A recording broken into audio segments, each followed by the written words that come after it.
This is Dawn of the Fallen, a Pizza Tower Kaiser level that is the second level of this custom tower, deletes trash can. The goal here is as simple as any other level, get to the end and kill Pillar John. However, the path to get there is anything but, as each of its 5 rooms demands the most in-depth knowledge of the game's mechanics and techniques and absolute precision in their execution. And today, I'll be going over each of the rooms in this level step by step, explaining each of the techniques required in enough detail so that you hopefully won't be as lost the next time you look at this level. Enjoy!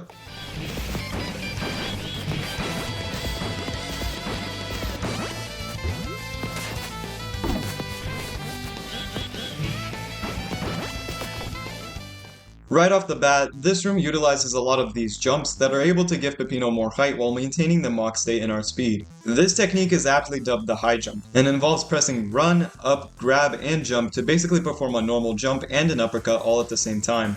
Unlike a normal uppercut that takes away our control until we land back on the ground, a high jump allows us to perform any other action we want while in a mock state, and can also allow us to retain speed with some more precautions. The one drawback of the high jump is that they are really tight to perform normally, requiring 4 inputs pressed on the exact same frame without any buffers. But fortunately, all 4 inputs can be multi-binded to a single button, which makes performing a high jump really easy.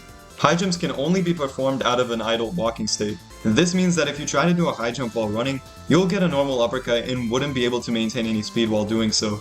Fortunately, we can maintain our speed while transitioning into a walking state through a technique known as a fast walk, which is done by grabbing and releasing the run button mid-grab to have Peppino continue walking forward while maintaining momentum. During this state, we can press the bind we assigned earlier to get a high jump at any time that retains all of our speed. Now that I've explained this fundamental technique, let's look at how we're forced to utilize it in this room. The start of the room immediately forces a high jump and uppercut to reach this boost pad. However, it's a bit more complicated as these reverse blocks are right on our path. Reverse blocks instantly reverse Peppino's horizontal speed when he comes into contact with them in any of these very specific mock states, and high jumping is one of them. Conversely, states like grabbing and walking are completely unaffected by reverse blocks, which is pretty confusing. I'm not blaming you for not knowing how these blocks interact with Peppino, as these blocks are only used in one room for one section of the base game that isn't even played as Peppino. Fortunately, because grabbing and walking are unaffected by reverse blocks, we can set up our fast walk with no issue and only high jump once we've passed the reverse blocks. When we reach the boost pad, we have to instantly jump out of it and into the upper boost pad, where we need to dive down to avoid this portal. These actions require boost pad cancels, as boost pads force Peppino into a long animation that takes away our control and would send us into these portals. So our only way of getting back control in time is to press jump while on the boost pad. The time gate from the start of the room forces us to maintain speed onto this upper level, which can be done with an insta-turn variant called an up dog. Uppercutting into the ceiling while running has Peppino start slowly decelerating while falling. This allows us to buffer a turnaround in the opposite direction to have Peppino instantly turn around with his leftover speed after landing. Now comes the part of the room where I have to discuss a pop-up, which requires a bit more explaining than what my last video provided. If you didn't know, in earlier versions of Pizza Tower, the transition from a wall run into a grounded one gave Peppino a little bit of airtime. This short time spent in the air facilitated a lot of techniques that were useful for speedrunning. However, it got removed in the noise update. To satiate the speedrunners, the pop-up was brought back in a more obscure form as a part of the localization patch, colloquially dubbed Vanny Patch. This is nothing new. However, all of this history over one game mechanic only applies to the base game, and we're playing a modded custom level here. That's to say, the current version of the most popular level editor, another fixed objects mod, currently isn't fully up to date with the base game, so things from Vanny Patch such as pop-up and leftwards high jumps don't currently exist. But because this level was made during a time when pop-up did exist, it's thus required as part of the level design, such as in this spot here. The current easiest workaround to this conundrum is to play on a patched version of the mod made by Mitchell in the Pizza Tower speedrunning Discord, which added Vanny Patch additions into the mod. This still isn't perfect, as this patch won't get updated alongside the mod, and there's still things that are subtly different from the modded version and the base game, so I guess in short, it's complicated. I'm sure when AFOM eventually gets updated later down the line, this won't be an issue, but for now, this is something we just have to live with when playing these Kaiser levels. All of this to say that we perform a pop-up grab after the up dog by pressing grab at least 8 frames before ending the wall run. This is done to perform a fast walk into a high jump as soon as possible to get past these portals, which isn't possible with a normal jump into a fast walk.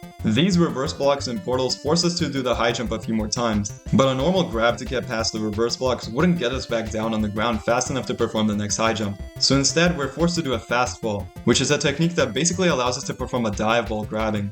All you need to do is press grab and down on the same frame. But fortunately, just like the high jump, this can be multi-binded to a single button. We need to do another high jump as soon as our grab animation ends, as pressing high jump while grabbing would buffer an uppercut instead. We perform this loop one more time, where on our third high jump we finish with what would dive into a powerbomb. Powerbombs stop all vertical acceleration when performed, giving Peppino enough airtime to cross this gap of portals while also not being affected by the reverse blocks.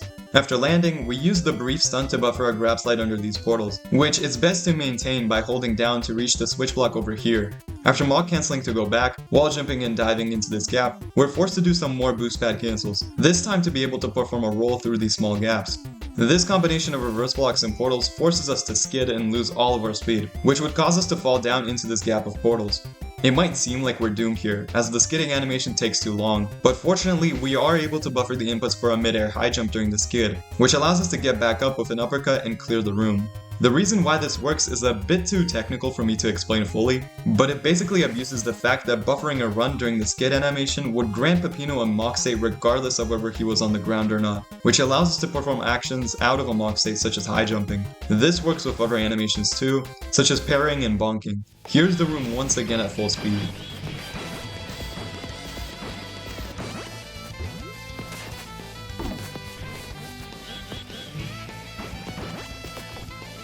This room introduced us to reverse blocks and speed retaining high jumps, concepts that will be tested more throughout the level. Room 2, in turn, introduces another concept, corpse riding.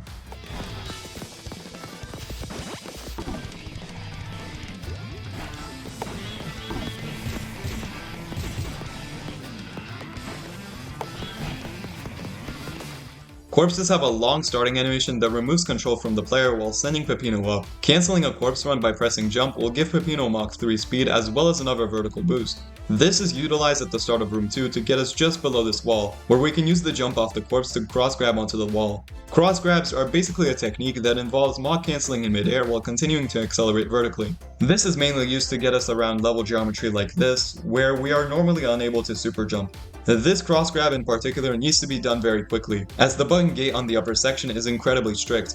Upon getting to the top, we have to buffer a similar pop-up into a high jump over the portal to get to the switch block. We need to cross a large gap later on in the room, which requires Mach 4 speed that is unobtainable if we were to just mock cancel after getting the switch block. So instead, we have to do a pause buffered insta-turn. Pause buffered insta-turns abuse the speed retention from fast blocks to retain speed while turning around. This is most easily done by pausing while holding the forward direction, buffering a turnaround by repressing run and the opposite direction, and then unpausing to perform the insta-turn.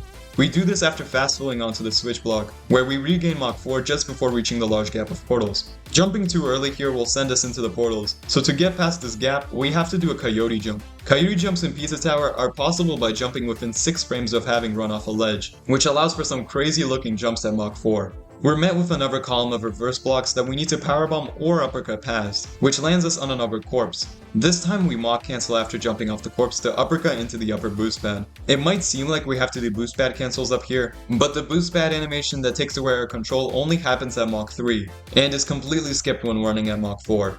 This means we can just hold down to roll under the gaps, only releasing the button to hit the switch block before repressing it for the second gap. Pressing jump while rolling actually retains the jump input for a while until the roll is finished, which we utilize after completing a roll under this gap to jump as soon as possible and reach the Pizza Boy cutout. We hold jump to gain maximum height off the first 2 cutouts, but doing that on the 3rd cutout would send us into this portal, so we have to release jump and repress it after killing him to boost off the 4th cutout instead.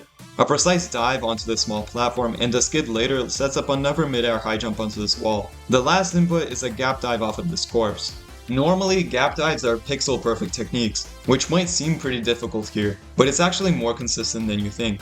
The corpse normalizes Peppino's position, and since a dive can be performed ahead of time, the only thing we have to time is the jump off the corpse itself before completing the room.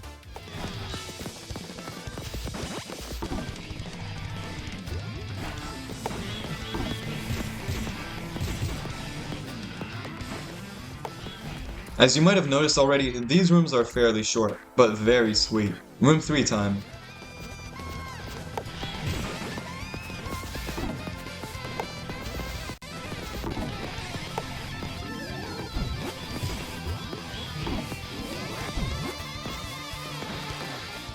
The start of the room features a wall jumping section that might give some of you PTSD from the last video, but I assure you it's much easier this time around. For one, the walls are spaced farther apart, giving us more control over our wall jumps. Additionally, it allows us to slow down our wall climb through grabs, which gives us more leniency on timing our wall jumps.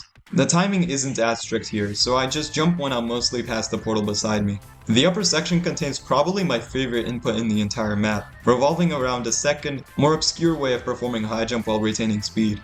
The portals after this platform can only be crossed with a high jump, and we can't do our normal strategy of fast walking to start a high jump as this platform is too small, and this Pizza Boy cutout prevents us from grabbing in time. So instead, we perform an uppercut buffered high jump, acting in a very similar way to a normal up dog. What happens here is that Peppino starts losing speed after uppercutting, which lines him up well enough to land on this platform. During the brief interval when Peppino is still in the air, we have to press jump and grab, which along with holding the other buttons from the uppercut will buffer a high jump upon landing on the ground. This input is super precise, with the Pizza Boy cutout mostly acting as a visual indicator for when to start the uppercut. After high jumping over the portals, we have to dive down and jump off this platform. The bottom section forces us to fall past these portals and hit the switch block, which can't be done with simple twirls as we'd end up falling too slow. Instead, we have to fast fall down, and then instantly grab to the left to reach the switch block before hitting the portals. After hitting the switch, we have to wall jump to the right, which is sometimes annoying due to these portals, so I just dive if needed to avoid them. The following section requires 2 insta-turns to get past the time gate and switch blocks, after which we jump off the cheese blocks and buffer a super jump into this gap. Super jumps basically allow Peppino to maintain a mock state vertically, as Peppino's shoulder bash can be performed instantly out of one and grants Peppino instant Mach 3. This is useful in this scenario, where we have to jump off the Pizza Boy cutout to gain height without any room to build up Mach 3 in the first place. We're met with another reverse block column after doing so, where we have to time a precise powerbomb into the boost pad. This predictably sets up a boost pad cancel into this gap, after which we have to time a release of the roll to get the switch block while avoiding the portals. Afterwards, it's as simple as buffering a super jump out of this gap, cancelling it at the perfect time to dive onto this smaller platform, and grabbing past these final reverse blocks to clear the room.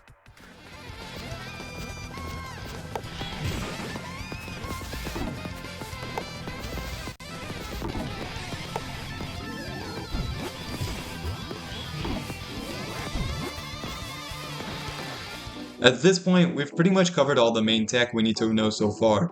The rest of the rooms will mainly be testing that tech in new and unique ways.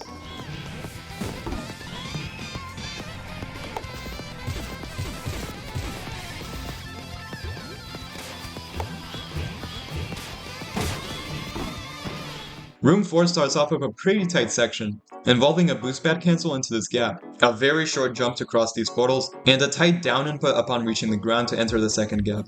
You might think we can use a taunt to buffer the short hop and make it easier to perform manually, but the time gate puts us on a pretty short timer, and taunting would waste too much of our time.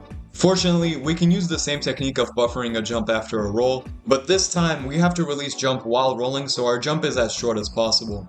This switch block triggers these boost pads to fall right on our path, so we have to stall in the air with 3 taunts to retain our speed and cross this gap in time. This entire second section might seem fairly straightforward, but the strict timer at the start of the section forces us to main speed the entire time. The reason why this is tricky is because we can only get past the reverse blocks with a grab, but the Pizza Boys that are positioned right before and after the blocks would end up getting picked up by the grab, losing our speed. So what we end up with is a pretty tight string of movements, forcing us to perform a long jump and dive to return back to Mach 4 before killing the enemy. The section starts off with these reverse blocks, which can't be crossed with a normal grab because of this Pizza Boy cutout, so we have to end our grab earlier by performing a pop-up of this wall. The next combo of Pizza Boy cutout into reverse blocks into another Pizza Boy cutout is the section I've just described, where we have to grab after killing the first Pizza Boy cutout, start a long jump after getting past the reverse blocks, as long jumping is a state that is affected by reverse blocks, and before hitting the next Pizza Boy cutout, and cancelling the long jump with a dive to not hit these portals. We perform this loop one more time before being met with this massive wall of reverse blocks. Fortunately, it's pretty easy to get past them by setting up a fast walk, jumping, and body slamming to give us just a bit more airtime to reach this section. Upon landing, we grab slide into the gap, which we have to powerbomb out of to get over these portals and onto the next boost pad. The boost pad sets up another boost pad cancel, and the cycle repeats itself a few more times. We roll at Mach 1 into this gap as the cheese block doesn't give us enough room to grab slide, and then land on the boost pad for the final section. Here we have to reach this upper boost pad, which we can't do with a normal uppercut, as twirling to Mach cancel away our speed would lose all of our height. We do however have this pizza boy cutout, which we can jump off of to gain more height. This can only be done by fast falling off this ledge to reach the enemy in time, buffering a jump input so that we gain the maximum height from the enemy, and twirling before grabbing the enemy to transition to an idle falling state, allowing us to jump up and uppercut into the boost pad, clearing the room.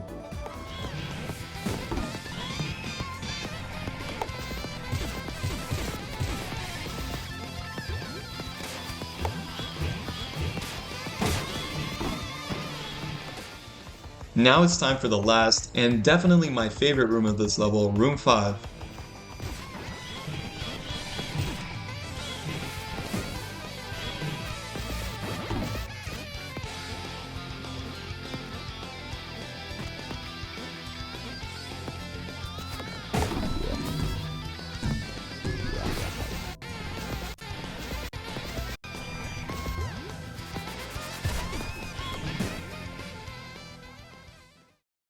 Mentally, I like to split this room up into two segments, the somewhat normal first half and the goofy enemy juggling second half. The first half consists of a similar concept to the last room, where we need to use this pizza boy cutout to gain height to reach this boost pad. The way we do it this time is by gaining speed with the boost pad, fast falling to grab the pizza boy cutout, which initiates a spin over these portals. We can cancel the spin when we're right underneath the boost pad, which we can do by pressing grab a second time. While Peppino tosses the enemy, we can buffer a mid-air high jump in the same way as before and reach the boost pad. The next section requires 4 precise boost pad cancels with jumps, where the main issue is timing a jump too late and not being able to reach the next boost pad. So my biggest piece of advice is to jump as early as possible. The last boost pad cancel sends us onto this pizza boy cutout, where we have to release jump as late as possible before hitting it to not get sent into the upper portals while also retaining enough height to get over this portal.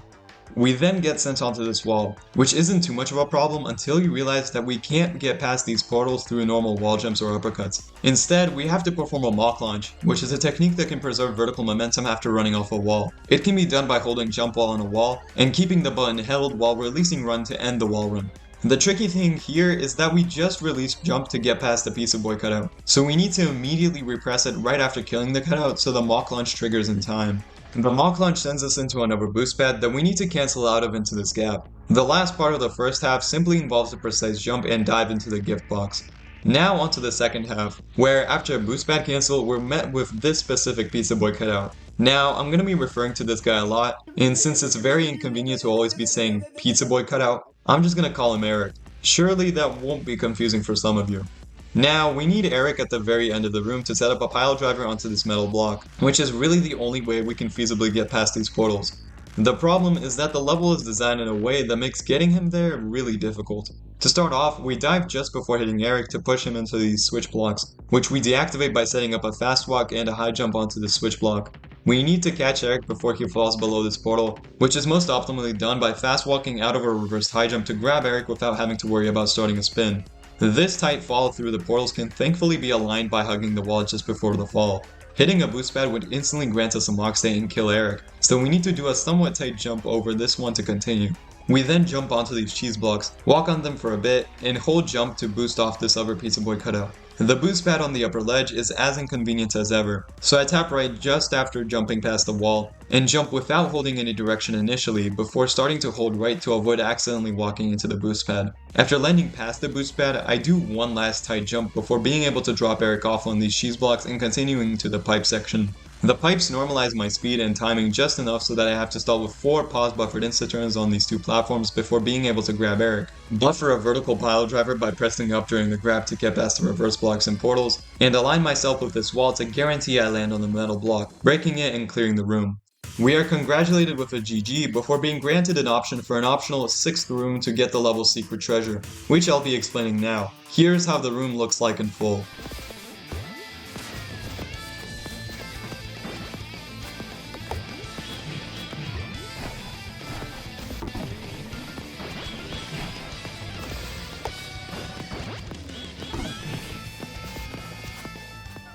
This room isn't as tough as the last room, mostly striving to test your ability to sight read the room on the fly. As a result, you'll be progressing through the sections a lot quicker. The start involves a precise cross grab to get up to this wall, followed by a powerbomb after a wall jump to get past the reverse blocks. The powerbomb cleverly gets this pizza boy cutout out of the hole, which we need to drag over to the right so we can progress. This is most optimally done by shoving the pizza boy cutout through long jumps and dives, twirling upon setting him up so a jump boost and uppercut can get us past these portals. We grab slide into this gap, which predictably sets up a powerbomb boost pad to cancel chain to the bottom. This final powerbomb is forced to get past the reverse blocks, which ends up throwing us onto a corpse.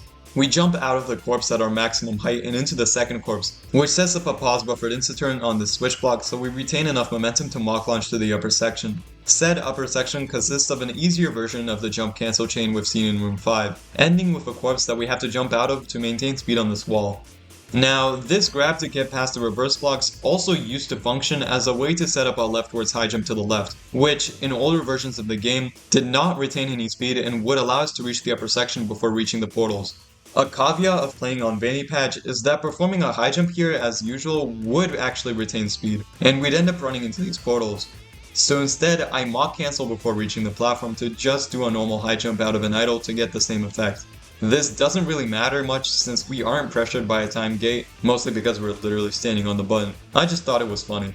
Anyway, a high jump and uppercut sends us into the final boost pad cancel chain, after which we buffer a jump onto this wall. A forced switch block during the chain allows for a final troll boost pad to fall right on top of the wall, so we need to set up a mock launch to avoid it while maintaining vertical speed, grabbing back to the wall and grab sliding after dodging it to reach the treasure door, finishing off the room, and full clearing the level. Dawn of the Fallen was the second level created by Delete RNG as a part of his tower, Delete's Trash Can. I've already made a video discussing the previous level, Pillar Protection Protocol, so to see what that level looks like, click here. Make sure to comment if you want to see me discuss any more Pizza Tower Kaizo levels, and subscribe so you don't miss them. Thanks for watching, and I'll see you later. 只有我守着安静的沙漠。